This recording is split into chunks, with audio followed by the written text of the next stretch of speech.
The excitement continues on TNL as the John Jay Mustangs look to stampede over the O'Connor Panthers in a District 27-6A matchup. Both teams come in with a winning record, but only one will come out with a victory.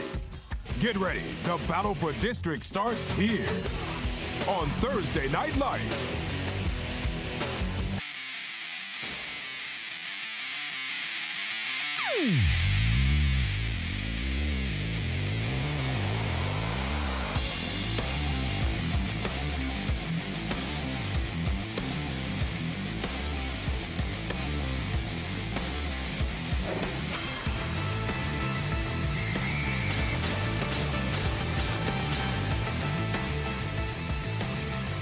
It's time for Church's Chicken, Thursday Night Lights, presented by Baptist Emergency Hospital.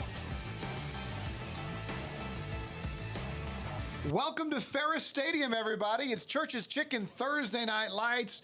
We're at 1604 in Calabria, where tonight we've got John Jay taking on O'Connor in another good game on Church's. Have the keys to the game for both teams. We've got that live from Ferris Stadium when we come back.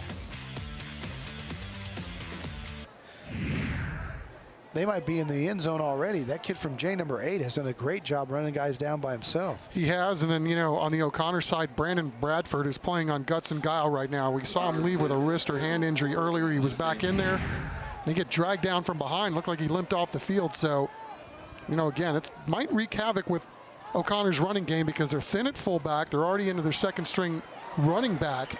And it is hard when you're talking about continuity when you have that many guys banged up. I mean, that's one of the pitfalls. As you know, Don, when you're playing the schedule that O'Connor is early in the year, you are going to get beat up. Yeah, and Jorge Gonzalez in now playing running back, and he hasn't carried the ball this year. So they are, as you said, they've lost Jamonte Edwards, and now Bradford's out. Down and take the yards if you have to.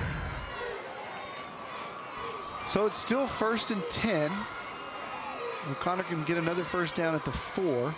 McIntyre turns and hands off. Again, that's a Gonzalez, who again is in for Javonte Edwards and Brandon Bradford, the two older, bigger backs, have both out with injuries. So I'm sure, Chuck, this is another kid who's just got JV experience and getting his first look at the big show and having to step in and fill some big shoes. There was a nice block by Palacios, 244. McIntyre, hands again. Again, it's Gonzalez. And again, 44, I like what that kid's bringing too. He was downfield next level throwing blocks, number 44. Coming out of the game, but I think they like what they saw. Don't have him on our roster. 10 seconds to work with. He's got one timeout. Does Coach David Molesky. Dave Molesky, one of those guys about my age. He played on that D.W. Rutledge and Frank Arnold coach state championship team. Chris Pryor and company back at Judson, early 80s. Boy, his dad was some kind of coach too, huh, at Holmes? Yeah, at Holmes, yeah. Look out. Gonzalez across the 40, 45. How about that play They're call? on the move. Worked out real well for O'Connor that time. Just throw it back, little screen pass. Turn them out at Steele High School just in recent years.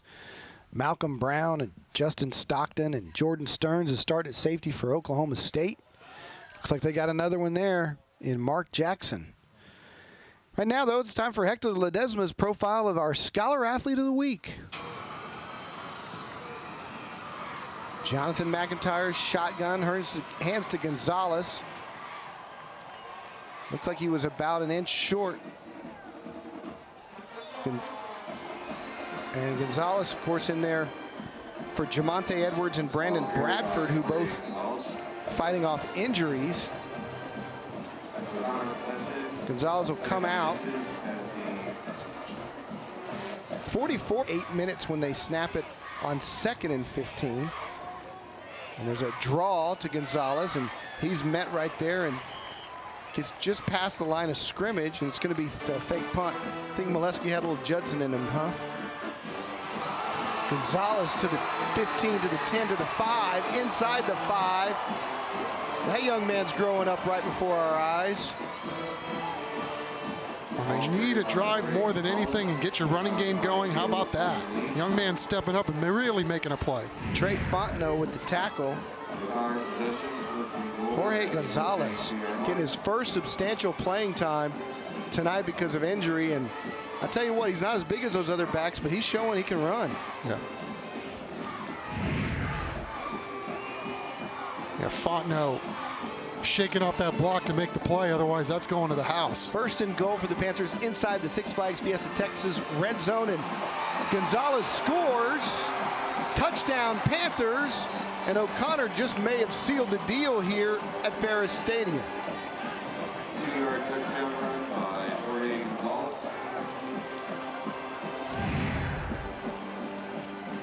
Well, we've seen some offense tonight, that's for sure. And again, they needed a drive and they needed to run. They were finally able to do it when it mattered most. All right, so O'Connor will try to add the extra point, making an 11-point lead as Hunter Brun Herrera. And he does that. So it's 43-32. The O'Connor Panthers on the back of their third-team running back playing tonight because of injury and playing very well, I might add. Lead John Jay 43-32. Things that got you to this point. You know, the 2 turnovers really turned the tide in this game. And, you know, to O'Connor's credit, they stayed the course and they made the most of those turnovers once they got it. There goes Gonzalez again down to the 20. And O'Connor's just now going on adrenaline right now, and they're beating guys off the ball. And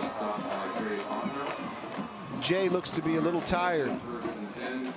Inside our Six Flags Fiesta Texas red zone, we told you about our CPS Energy cheer.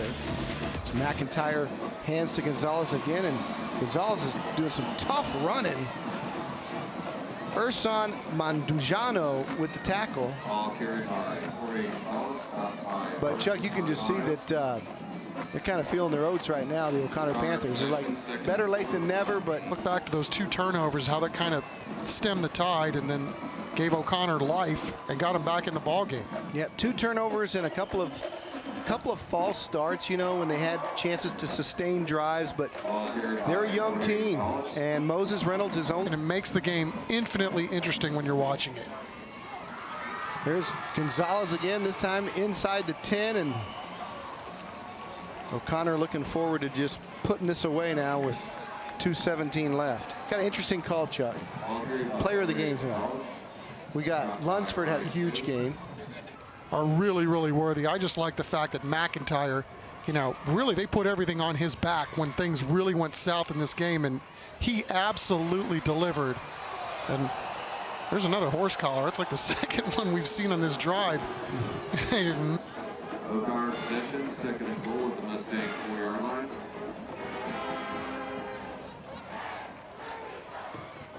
.112 left. Second and goal from the 4. You're right, McIntyre has been spectacular tonight. Again, just doing a great job of doing everything he needed to do. That throw before the end of the half was such a huge play. Gonzalez, they want that kid to get another score. He gets down to the 1. They're knocking on the door. No, it was, you know, when it started, they got their defense came up with a really big play, got the interception, which led to a field goal. And it felt like O'Connor almost got the monkey off their back just getting the 3 points. And then, yeah, you get the gift at the end of the first half where you get your best athlete behind the last line of defense, blowing so much into the quarterback's face, McIntyre, and he still put the ball on the money. And it's, you know, we said it's a 20-mile-an-hour wind tonight. You punch it in here, you take a knee. They're going to punch it in. Gonzalez gets in with 11 ticks left.